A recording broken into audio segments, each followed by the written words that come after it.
안녕하세요. 결혼도 하지 않고 홀로 지내고 있는 50대 여성입니다. 이 나이 먹도록 결혼도 하지 않으면 외롭지 않냐고 물으시는 분들이 많이 있더라고요. 생활력이 강하고 독불장군처럼 앞만 보고 직진하는 성격으로 오해하시는 분도 있습니다. 그런데 저는 어릴 때부터 연약하고 마음이 여렸습니다. 항상 누군가랑 같이 있어야 하고 기댈 상대가 필요했죠. 지금은 아니지만 어릴 적에는 그 상대가 언니였습니다. 언니가 잠깐 어디로 가버리면 하루 종일 언니를 찾은 적도 있습니다. 어르신들이 저를 볼 때마다 껌딱지라고 할 정도로 어렸을 때부터 언니 뒤만 졸졸졸 따라다녔죠. 다른 분들은 형제나 자매지간과 어떻게 지내는지 몰라도 저는 언니와 친밀한 관계를 맺고 있습니다. 언니가 하고 싶어 하는 건 다 하고 싶어 했고, 언니랑 똑같이 되려고 옷도 따라 입고 책도 따라 샀습니다. 오죽했으면 장래의 희망이 저희 언니였으니까요. 초등학교 시절 담임 선생님도 장래의 희망이 언니라고 하니까 황당한 미소를 띠면서 이렇게 말씀하셨습니다. 애정이 장래의 희망이 언니라고 적었는데 왜 언니니? 선생님이나 경찰 이런 걸 적어야지. 언니라고 적으면 어떡해. 애정이는 언니가 될 수 없어. 언니도 결혼해서 다른 집으로 이사가고 애정이도 결혼해서 다른 집에서 살아야지. 선생님이 저를 귀엽게 여기시면서 이렇게 물었지만 그 당시만 해도 언니가 결혼해서 사라질까봐 무서웠습니다. 그래서 울먹거리면서 언니가 가버리면 안 된다고 소리쳤죠. 선생님이 당황스러워하시면서 결혼해서도 같이 살라고 달래셨지만 나이를 먹어갈수록 같이 살 수는 없을 거라는 예감이 들었습니다. 저희 부모님은 물론 이웃집 사람들만 해도 결혼하고 나서도 언니와 같이 사는 사람이 없었거든요. 어른이 되면 언니랑 같이 살 수 없겠구나 우울해했던 기억이 있는데 정신 차리고 보니 정말로 언니와 살고 있네요. 언니가 결혼하고 나서 분가했지만 계속해서 저랑 부모님이 계시는 본가를 찾아왔습니다. 그 당시에 저는 20살이었고 저희 언니는 23살이었습니다. 저희 언니가 어린 나이에 결혼해 아이를 일찍 낳았습니다. 20대 초반에 시작했던 격리일도 그만두고 육아에만 전념했죠. 언니 말로는 회사 일보다 시댁살이가 더 힘들었다고 합니다. 시어머니랑 같이 살면서 갖은 고생을 다 하는 것 같았는데요. 제가 속상해할까봐 자세히 이야기해주지는 않았지만 제가 직접 목격한 것도 있었습니다. 언니가 시어머니를 피해 저희 집으로 와서 쉬고 있을 때가 있을 때였습니다. 갑자기 문 두드리는 소리가 들려서 밖으로 나가보니 사돈 어르신이 와 있었습니다. 에이, 그것 여기 있지? 뭐 한다고 자꾸 밖에 나가 있는 거냐, 어? 내가 잡아먹기라도 했어? 죄송해요. 잠깐 동생 얼굴 좀 보고 싶어서 그랬어요. 우리 하윤이가 이모 보고 싶다고 해서요. 언니가 서둘러 짐을 싸서 나서는데 너무 불쌍해 보였습니다. 결혼 전까지만 해도 늘 환하게 웃던 언니인데 결혼한 이후로 불행해 보였죠. 저한테 몰래 전화를 해서 울먹거리거나 보고 싶다고 말한 적이 많이 있었습니다. 지금이라면 사돈 어르신한테 그러지 말라고 말려보기라도 할 텐데 저도 나이가 참 어렸습니다. 그 모습을 보고만 있다가 언니를 떠나보내고 말았는데요. 어느 날은 언니가 새벽에 전화를 걸어와서 너무 힘들다고 하는 거 있죠. 잠을 자다가 그 전화를 받았는데 깜짝 놀라서 잠이 다 깼습니다. 언니가 흐느끼는 소리를 듣자마자 잠옷 차림으로 언니의 시댁으로 달려갔습니다. 언니가 슬그머니 시댁을 빠져나와서는 제게 다가오는데 무슨 귀신이 다가오는 줄 알았습니다. 시어머니가 언니를 어찌나 괴롭혔는지 사람이 반쪽이 되어 있더군요. 그런 언니가 흐느적 걸어오더니 제게 미안하다고 했습니다. 여기까지 오게 해서 미안하다면서 희미하게 웃고 있는데 그 미소가 어찌나 슬퍼 보이던지요. 제가 왜 울었냐고 묻는데도 운 적이 없다고 거짓말을 하더라고요. 저는 아직까지 어둠 속에서 안개처럼 보이는 언니의 미소가 생각납니다. 여러분은 그런 미소를 보신 적이 있으신가요? 사람이 금방이라도 쓰러질 것 같은 미소였습니다.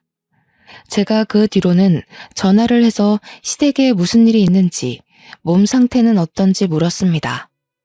그때가 돼서야 언니가 해탈한 목소리로 충격적인 말을 꺼내놓았습니다. 다 내 탓이지 뭐. 내가 아들도 못 낳으니까 이렇게 된 거야. 장남을 낳았으면 나도 예쁨 받았을 텐데. 언니가 흐느끼면서 전화를 끊길래 저도 눈물을 흘리고 말았습니다. 그 뒤로 언니에게 차라리 독립하라고 아니면 이혼이라도 하라고 말해보았습니다. 하지만 그게 쉽냐고, 이혼하면 우리 하윤이는 어쩔 거냐고 묻더군요. 언니가 꾸역꾸역 그런 시집살이를 견디고 있는데 제가 해줄 건 하윤이를 봐주는 일뿐이었습니다. 시댁에 주말마다 전화를 해서 하윤이가 보고 싶다, 언니가 보고 싶다 떼쓰는 일이 제 일이었습니다. 언니는 난감한 척 저한테 화를 내는 척하면서 제 집으로 겨우 왔었죠. 그래서 덕분에 조카랑 쌓은 추억이 많이 있습니다. 놀이공원도 가고 공원으로 피크닉도 가면서 자매같이 놀아주었죠. 하윤이도 저를 좋아해 주어서 가끔은 제 딸 같다는 생각도 들었습니다. 비록 사돈 어르신은 하윤이가 딸이라고 안 좋아하지만 기죽지 않길 바랬는데요. 하윤이가 당당하고 밝은 아이로 크길 기도했지만 하나님께서 제 기도를 들어주시지 않았습니다. 직장에서 일을 하다가 전화 한 통을 받고 기절할 뻔했거든요. 네? 언니가 교통사고가 났다고요? 어디 병원인데요? 사돈 어르신한테 온 전화였습니다. 언니랑 형부 그리고 하윤이가 탄 차가 미끄러져서 전복했다고 하더군요. 그날 유독 비가 많이 와서 택시 잡기도 어려웠습니다. 최대한 빨리 병원에 가보니 언니랑 형부는 이미 세상을 뜬 상태였죠. 너무 놀라서 눈물이 나오지 않았습니다. 이 모든 게 꿈처럼 느껴져서 언니 얼굴 위로 덮여진 천조가리만 쳐다보았는데요. 사돈 어르신은 슬퍼해야 할 자리에서 분노하고 계셨습니다. 이렇게 비가 많이 오면 집에 박혀있지는 비 오는 날에 어딜 가겠다고 나서서 우리 아들까지 죽여? 사돈 어르신은 죽은 저희 언니를 붙잡고 욕을 하고 있었죠. 시댁 쪽 사람들이 말려봐도 소용이 없었습니다. 비 오는 날 부침개와 막걸리가 먹고 싶다며 맛집으로 향하게 한 언니 탓을 하고 있었습니다. 내 아들이 죽은 이유를 아예 몰랐어야 했는데 내가 괜히 전화를 했다. 안 그래도 아들 못 낳는 것 미워 죽겠는데 이런 것 때문에 우리 아들이 죽다니. 이런 가짜는 것 때문에 귀한 우리 아들이 죽어버렸어. 사돈 어르신이 통곡을 하시면서 언니 위로 덮여진 천을 쥐어뜯었습니다. 언니 멱살이라도 잡을 것 같아서 지켜보고 있던 의료진들이 말렸죠. 사돈 어르신은 언니가 세상을 떴는데도 언니를 욕하고 있었습니다. 그 모습을 보니 겨우겨우 화를 참고 있었는데요. 그것도 모자라서 조카를 붙들고 충격적인 말을 내뱉더군요. 우리 아들 죽여놓고 뻔뻔하게 여기 서 있고 싶니? 꼴도 보기 싫으니까 저리 꺼져라. 이것이 우리 아들이 감싸줘서 살았다고 하더라. 이것만 없었으면 우리 아들 살았어. 사돈 어르신께서 119 구급대원에게 사고 당시 현장을 전해 들었나 봅니다. 형부가 하윤이를 살리려고 꽉 껴안은 채 머리를 보호하고 있었던 것 같습니다. 조카 때문에 아들이 죽었는데 제가 조카 편을 들었다고 제 머리카락을 붙잡으면서 소리를 지르면서 할 수 있는 욕은 다 하시더군요. 너도 똑같아. 아들도 하나 못 낳는 것이랑 핏줄이 똑같으니 멍청하게 나불대는 것이겠지. 이 못된 버르장머리를 당장 고쳐놔 줄 테니까 오늘 너 죽고 나 죽자. 제가 아파서 주저앉으니 이번엔 할머니의 손길이 조카에게 뻗쳤습니다. 조카의 옷깃을 마구잡이로 붙잡더니 호통을 치시는 거 있죠? 이런 요망한 것, 네가 내 아들을 죽였어. 이런 것하고 나는 같이 못 살아. 꼴도 보기 싫으니까 당장 내보내라. 기적적으로 살아난 아이를 치료도 받지 못하게 하고 멱살 잡다시피 협박을 하고 있었습니다. 여기서 제 조카가 보인 반응이 더 슬펐습니다. 사시나무 떨듯 떨며 바닥에 풀썩 주저앉더라고요. 애가 어찌나 놀랐는지 울지도 못하고 속으로 눈물을 삼키고 있었죠. 저는 그런 하윤이를 감싸 안은 채 사돈 어르신과 떨어뜨려 놓았습니다. 그만하세요. 진정하시라고요. 갑자기 난 사고 때문에 많이 놀라신 것 같은데 일단 집으로 돌아가세요. 저희가 장례 절차 밟도록 하겠습니다. 네가 뭔데 이래라 저래라야? 이제 남이나 다름없는 것이 어디 눈을 부라리고 있어? 우리 아들 장례는 내가 할 거다. 신경 쓰지 말고 그 모자란 것 데리고 가버려라.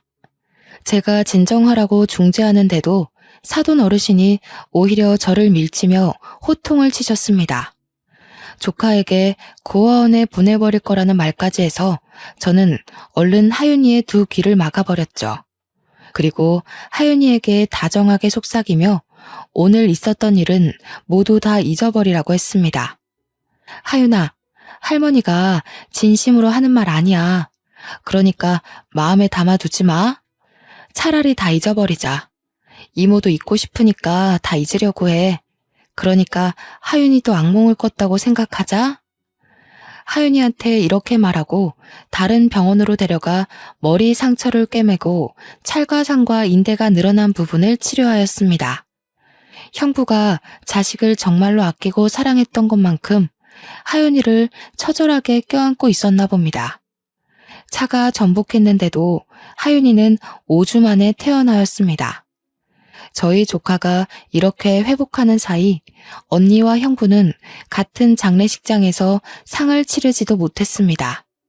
사돈 어르신의 뜻대로 형부 장례식장과 멀리 떨어진 곳에서 상을 치러야 했는데요. 형부 장례식장과 언니 장례식장을 왔다 갔다 하면서 정신없이 지내던 와중이었습니다. 갑자기 전화가 와서 받아보니 청천벽력 같은 소식이 들려왔습니다. 뭐라고요? 하윤이를 고아원에 보냈다고요?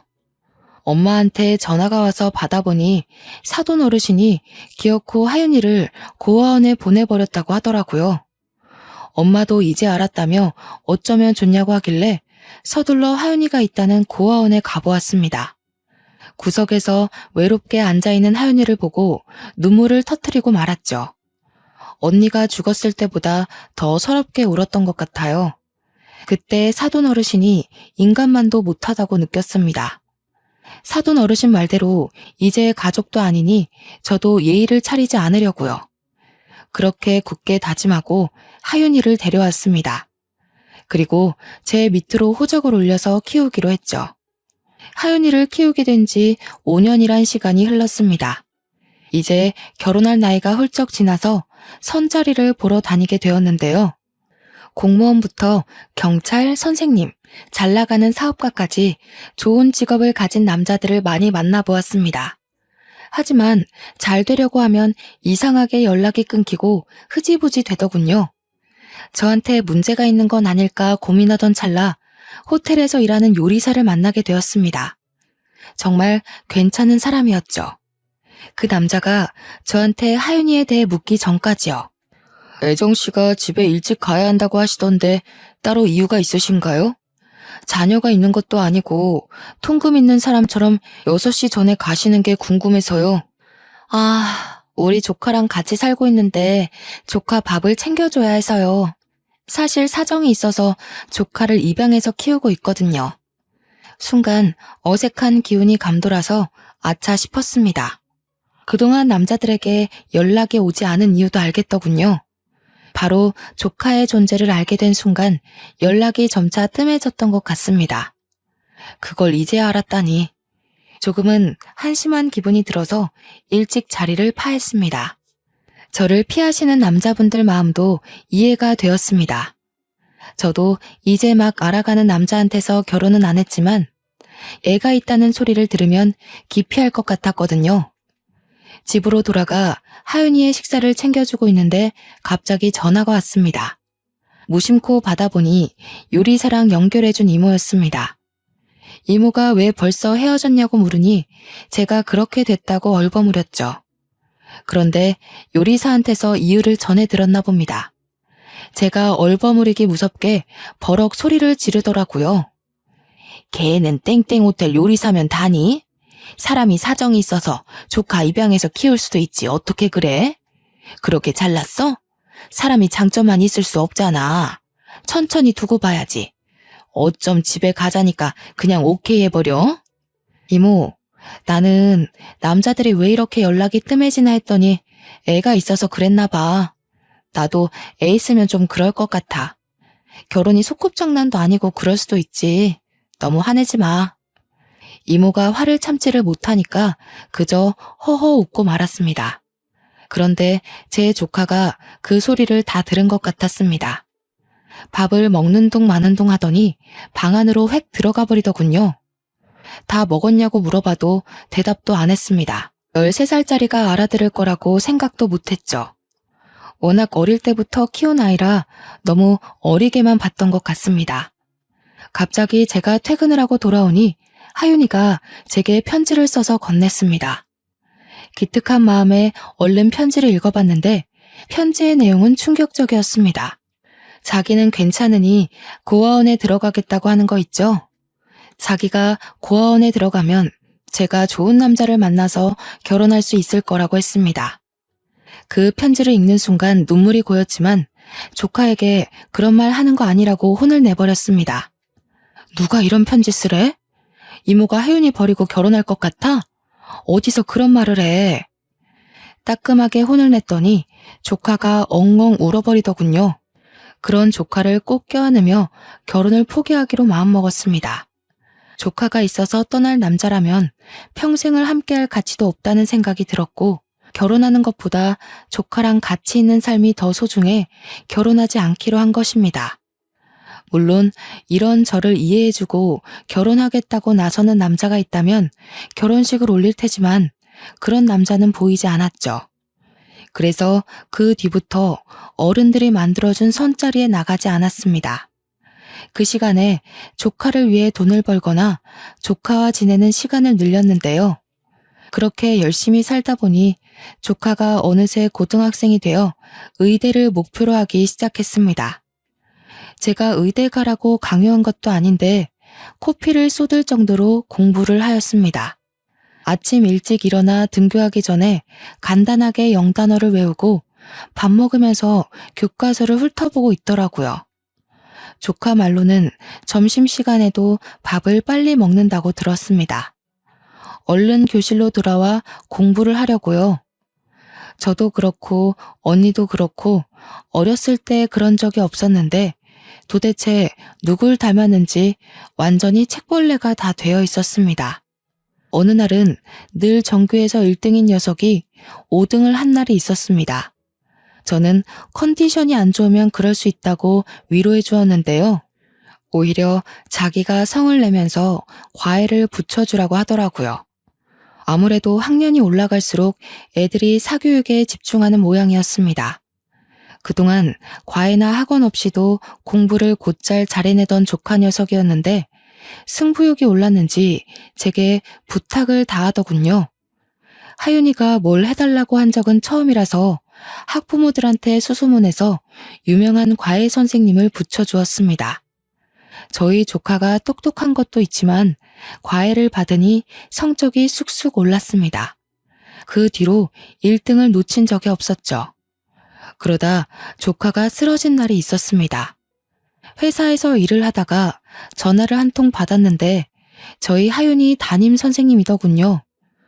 하윤이가 수업을 듣다가 쓰러져서 병원에 있다고 하길래 바로 달려갔습니다. 선생님이 알려주신 땡땡 병원으로 가보니 하윤이가 링거를 맞고 누워있더라고요.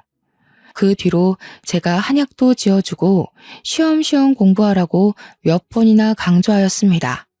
혹시 몰라 제가 몰래 지켜보고 있는데 하윤이가 잔다고 해놓고 새벽에 일어나서 몰래 공부를 하고 있었습니다.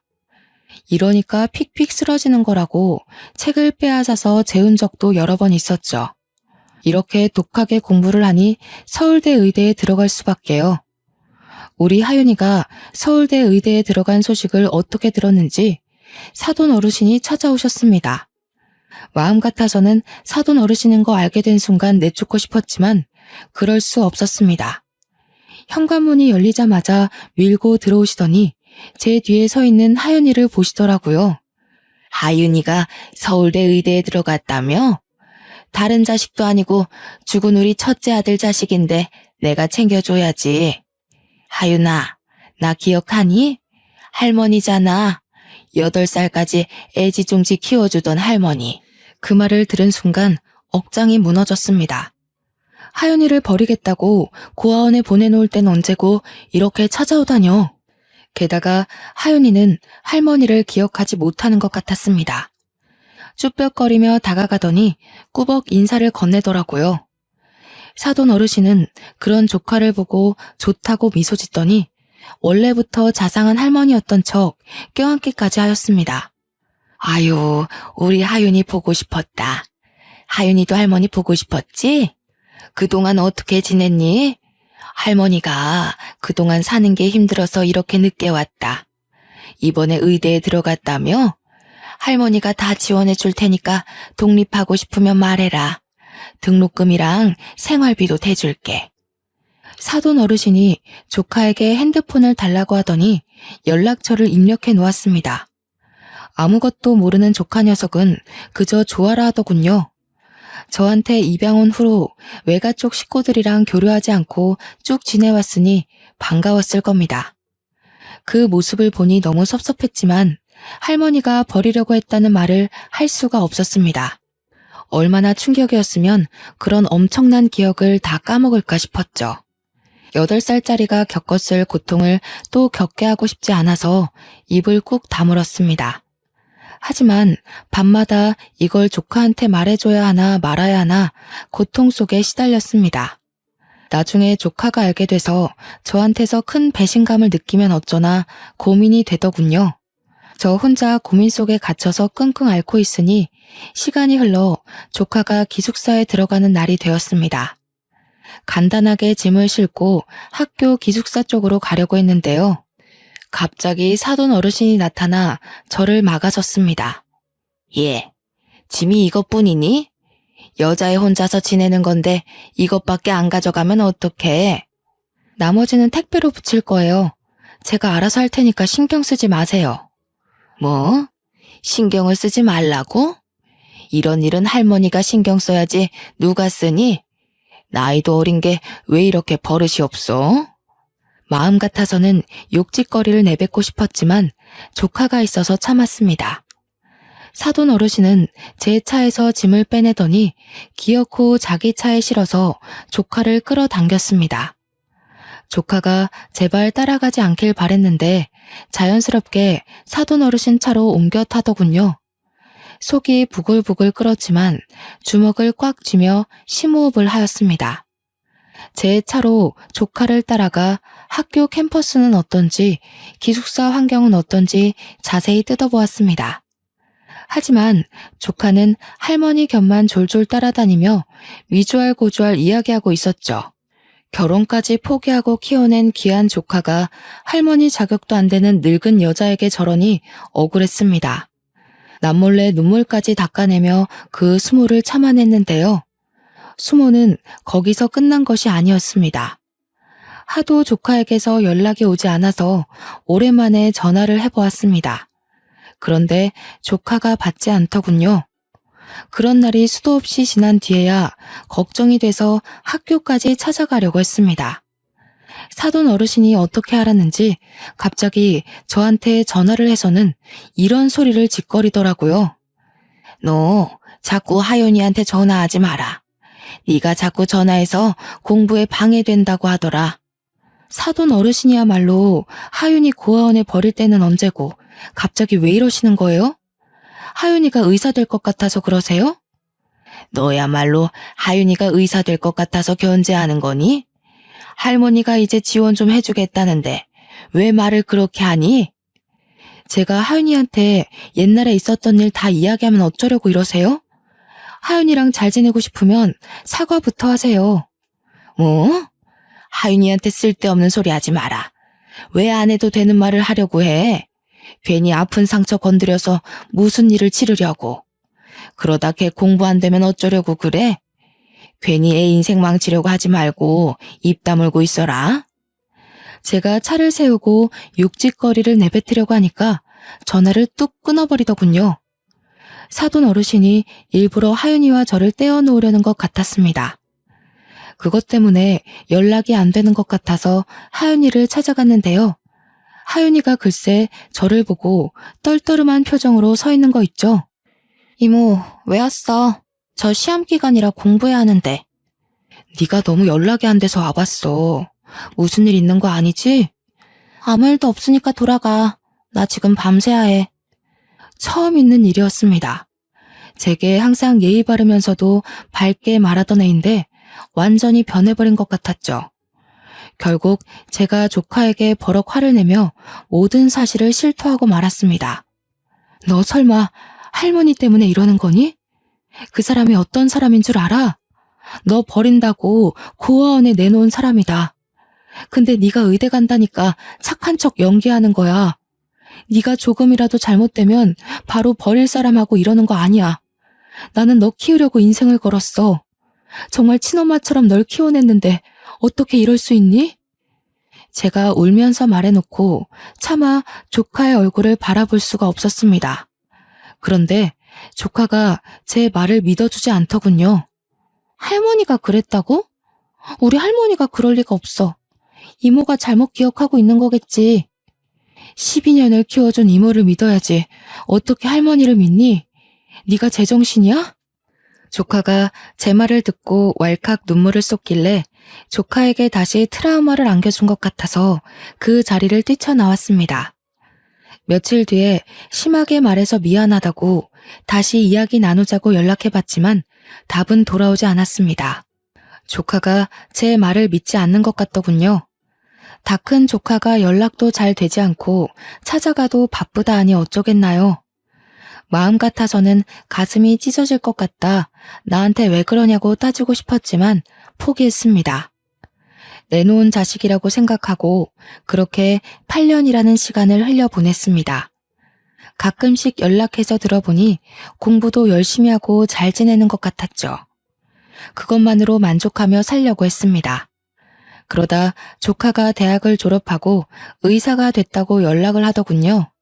이모, 내가 그동안 연락이 없었지? 할 말이 있는데 땡땡 병원으로 올 수 있어?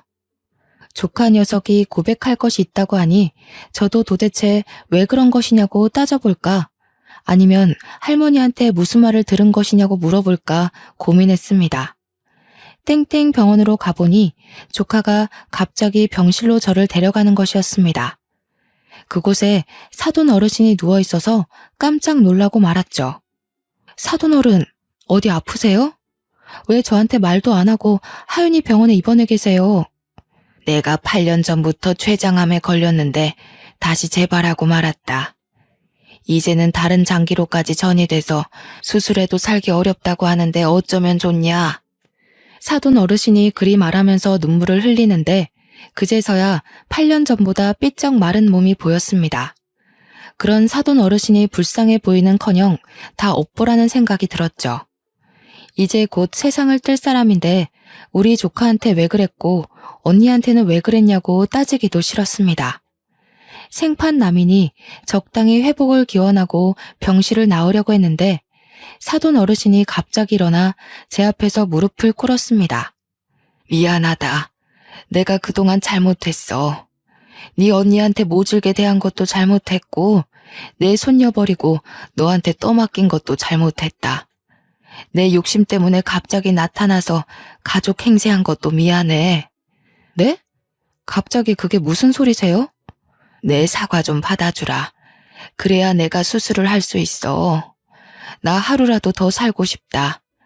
하윤이가 잘 아는 교수님이 계시는데 그 교수가 췌장암 수술을 제일 잘한다고 하더라. 대한민국 1등이래. 그 교수가 수술해주면 나 살 수도 있다는데 나 한 번만 살려주면 안 되겠니? 사돈 어르신이 하는 말을 들어보니 내가 사과를 받아주면 조카가 교수에게 수술해달라고 부탁을 해본다고 말했나 봅니다. 두 손을 싹싹 빌며 제 다리에 살려달라고 매달리는데 어처구니가 없더군요. 그래서 서둘러 사돈 어르신을 떼어놓고 단호하게 말하였습니다. 내가 왜 사과를 받아야 하죠? 우리 하윤이 버릴 때는 언제고 갑자기 나타난 거 보니까 췌장암 때문에 그러셨네요. 췌장암 진단받고 겁먹어서 찾아오신 건가요?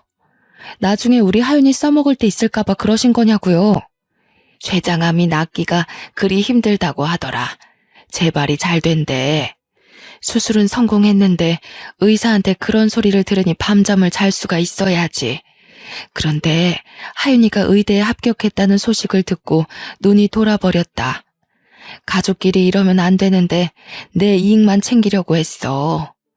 내가 이렇게 반성할 테니까 한 번만 봐주면 안 되겠니?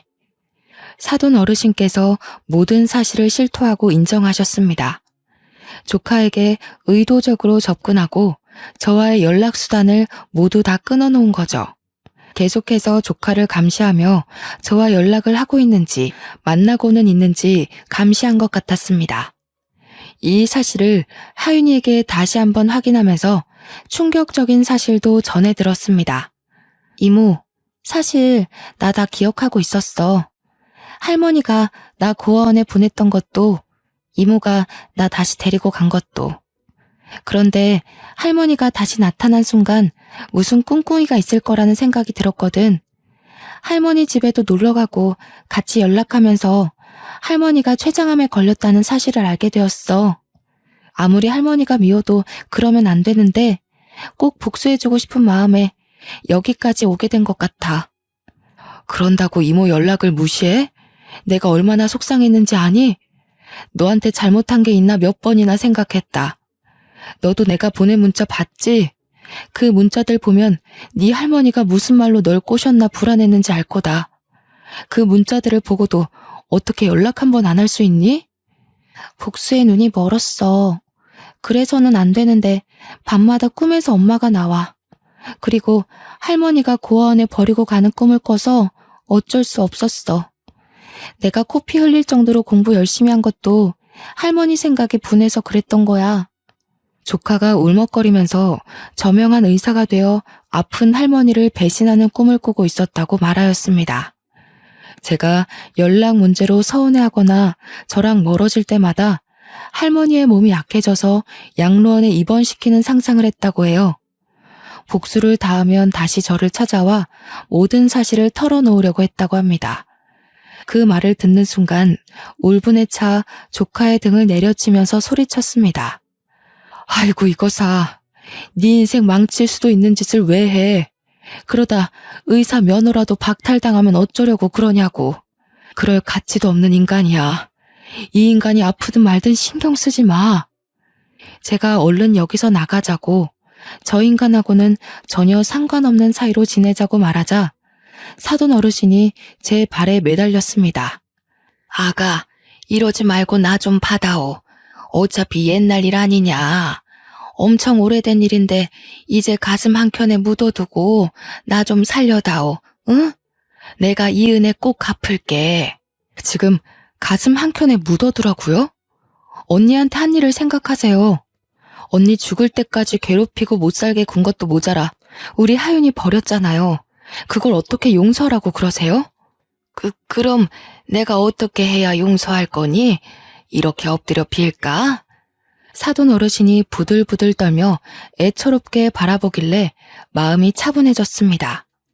누가 제 머릿속에 찬물을 끼얹은 듯 분노가 사그라들고 이 비굴한 인간을 어떻게 해야 할지 생각하다 입을 열었습니다.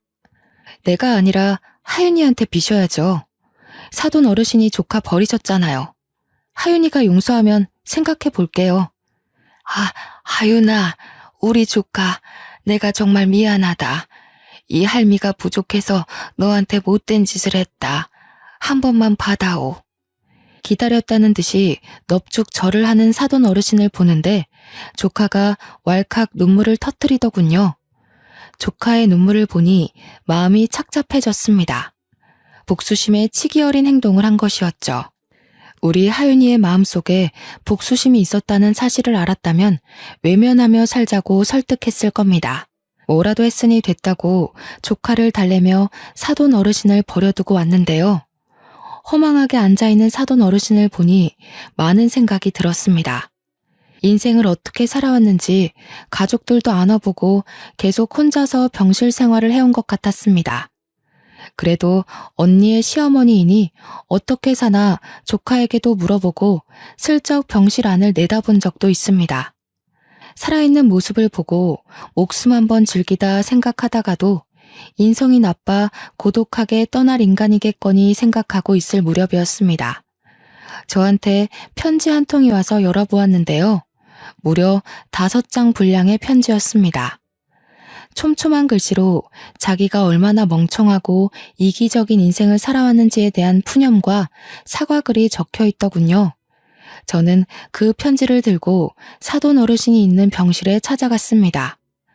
편지를 왜 보냈냐고 따질까 아니면 비아냥거릴까 고민하다가 한마디 하였습니다. 사돈 어르신, 사람 목숨이 달린 일이니 제가 하윤이한테 교수님께 부탁해보라고 말해볼게요. 사돈 어르신이 그 말을 들은 순간 정말 고맙다고 몇 번이나 고개를 숙였습니다. 다른 사람이 들으면 왜 그랬냐고 남이니까 안 보면 되는 사이 아니냐고 따질지도 모릅니다. 하지만 그래야 제 마음이 편하니까요.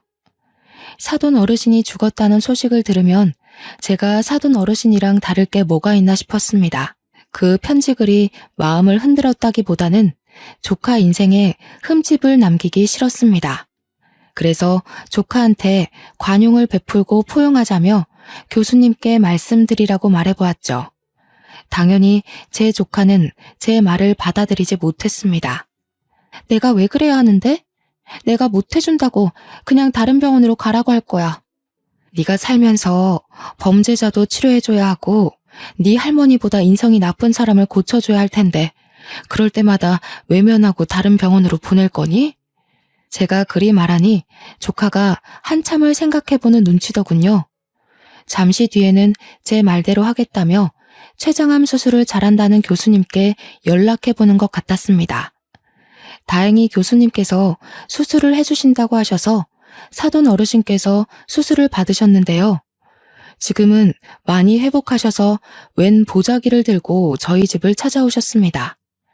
귀해 보이는 보자기 안에는 손수 만든 반찬들이 들어있었습니다. 정말 고맙다고 반찬을 싸들고 왔는데 마음이 싱숭생숭하였습니다. 인생은 오래 살고도 볼 일이네요. 조카도 이 모습을 보고 많이 놀랐는지 놀란 토끼 눈이 되어 있었습니다. 사돈 어르신이 조카가 좋아하는 떡을 직접 쪄왔다며 꺼내서 건네는데 정말 애처롭게 보이더군요. 이거 내가 우리 하윤이 생각해서 찐 거다. 우리 하윤이 백설기 좋아하잖아. 포슬포슬하니 정말 맛있다. 한 입 먹어봐라. 하윤이가 먹지 않으니 슬그머니 손을 내리며 멋쩍게 웃어 보였습니다. 역시 내가 준 거라서 좀 그렇지? 그래도 버리면 아까우니까 나 가면 먹어라. 그날은 그렇게 가버리더니 다음 날에도 찾아와서 반찬을 건네주셨습니다. 반찬만 만들어주신 것이 아닙니다. 어느 날 오신다는 전화를 하길래 무슨 일인가 했더니 집안 청소를 해주겠다는 거 있죠? 이제 슬슬 계절도 바뀌었으니 옷 정리도 하고 대청소도 할 때 되지 않았니? 내가 거들어주마. 아니다. 내가 다 할 테니 너는 나가 있어라. 제가 하지 말라고 말려봐도 사돈 어르신께서 걸레질을 하고 청소기를 밀기 시작했습니다. 이런 날이 한두 번이 아니었죠. 어느 날은 갑자기 오셔서 이불 빨래를 해놓고 가셨고 다리미질만 1시간을 하고 가신 적도 있습니다. 얼마 전에는 커튼이 더럽다면서 죄다 빨아놓고 가셨는데요. 그러면서 슬그머니 자기가 해놓은 반찬들도 놓고 가십니다. 오늘도 사돈 어르신이 해주신 반찬에 밥을 해먹다가 사연글을 보내보고 싶다는 생각이 들었습니다. 여러분들은 제 행동이 잘했다고 생각하시나요? 가끔 가다가 저희 가족들끼리 모이면 솔직한 생각들을 나눕니다. 하지만 하나같이 나라면 그렇게 안 하고 없는 사람 취급했을 거라고 하더군요. 여러분이라면 사돈 어르신께 어떻게 하셨을 것 같나요? 저보다 많은 것들을 알고 경험이 많으신 분들의 생각이 궁금합니다. 긴 이야기 들어주셔서 감사합니다.